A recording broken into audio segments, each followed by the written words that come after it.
Les Blues, champions de la Coupe Stanley. Bienvenue à Focus. Bonjour, ici Ray Lalonde et voici mon podcast sur le sport et la business avec une perspective d'une trentaine d'années dans l'industrie du sport. Et c'est parti. Je vais vous parler des Blues de Saint-Louis qui remportent finalement la première Coupe Stanley de leur histoire depuis leur entrée dans la Ligue nationale en 1967. Les Blues faisaient partie de la première grosse vague d'expansion lorsque la Ligue est partie de 6 équipes jusqu'à 12. Puis dans les 6 nouvelles équipes, il y avait les Flyers de Philadelphie, les Penguins de Pittsburgh, les Seals d'Oakland, les North Stars du Minnesota, les Kings de Los Angeles. Et les Blues de Saint-Louis ont été la dernière équipe à être obtenue par la Ligue nationale, à être acceptée au niveau de l'expansion parce qu'il y avait une course à 2 avec la ville de Baltimore.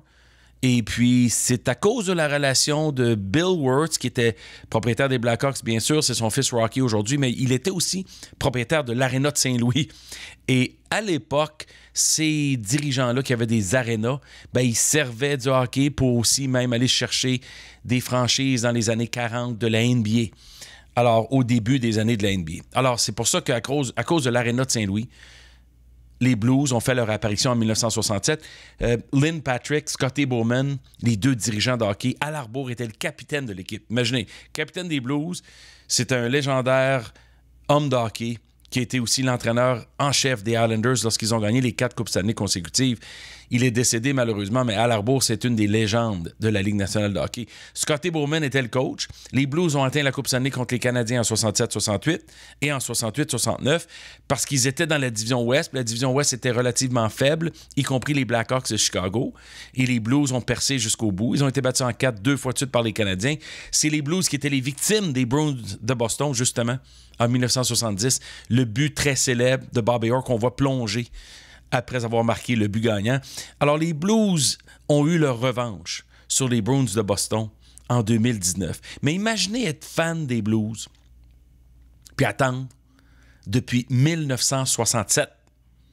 Ça fait 51 ans que les Blues... 51 ans, oui, depuis la première série éliminatoire des Blues en 68. Et ils sont arrivés à la terre promise aujourd'hui.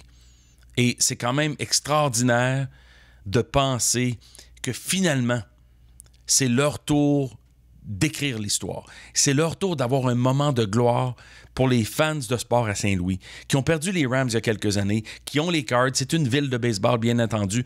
Mais une chose que j'ai remarqué en regardant le match contre Boston hier soir, c'est l'aréna à Saint-Louis était pleine de fans des Blues pour regarder à l'écran, mais aussi le Busch Stadium des Cards.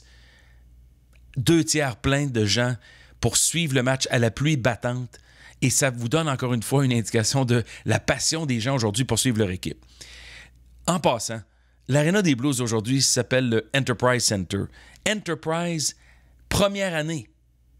Première année comme dénominateur, comme propriétaire du nom de l'amphithéâtre pour une entente de 15 ans, gagne la Coupe Stanley dès la première année. C'est extraordinaire pour eux. 2-3 points que je veux parler en termes d'argent qui a rapport à ça. D'abord, dans le match 7, au niveau publicitaire, NBC Sports chargeait 200 000 pour une pub de 30 secondes.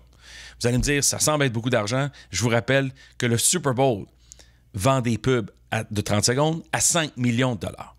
Alors, pour donner un peu de perspective, 200 000, c'est pas beaucoup à côté du 5 millions. Puis l'autre chose, les joueurs des Blues, en gagnant aujourd'hui, obtiennent un boni de Coupe Stanley 184 000 US chacun. Alors, ça, c'est ce qu'on appelle une belle récompense pour des joueurs qui ont bataillé dur depuis le début avril, littéralement pendant 2 mois, pour atteindre la finale et gagner la Coupe pour la première fois. C'est extraordinaire pour une équipe comme ça, pour leurs partisans, de vivre un moment unique, un moment où ils vont se rappeler toute leur vie parce que les championnats, à part dans le cas de la ville de Boston, qui en a gagné plus qu'à leur tour, la plupart des villes n'obtiennent qu'un championnat à toutes les 5 à 10 ans. C'est très difficile, puis il faut avoir plusieurs équipes pour y arriver. Pour une ville comme Saint-Louis avec 2 seules équipes, c'est pas évident. Les Cards sont compétitifs, mais sont pas proches d'une série mondiale. Les Blues nous ont déçus beaucoup depuis quelques années lorsqu'ils avaient des équipes qui semblaient être en voie d'aller loin. Mais cette année, ils sont partis du dernier rang. Le 3 janvier dernier, jusqu'à la Coupe Stanley, c'est le plus grand revirement le plus grand comeback, comme on dit, de l'histoire de la Ligue nationale de hockey pour arriver à gagner la Coupe Stanley. Alors, il y a des fans de 60 ans et plus, pour la première fois, vont voir leur équipe gagner la Coupe après tellement de patience depuis qu'ils sont petits garçons, petites filles. Mais les jeunes d'aujourd'hui, ben, eux, ils n'auront pas attendu 51 ans, justement, et les Blues leur ont livré la Coupe Stanley. Pour avoir été à Saint-Louis à quelques reprises, pour avoir visité leur centre d'entraînement, l'aréna, pour savoir comment le hockey est important à Saint-Louis, c'est une victoire mémorable et historique pour cette équipe-là. Bravo aux Blues de Saint-Louis. Merci d'être au rendez-vous, de me suivre sur Twitter @RealRealAlone et de partager le podcast sur iTunes, SoundCloud ou YouTube. Encore une fois, merci de votre attention. Ici Ray Lalonde. À très bientôt.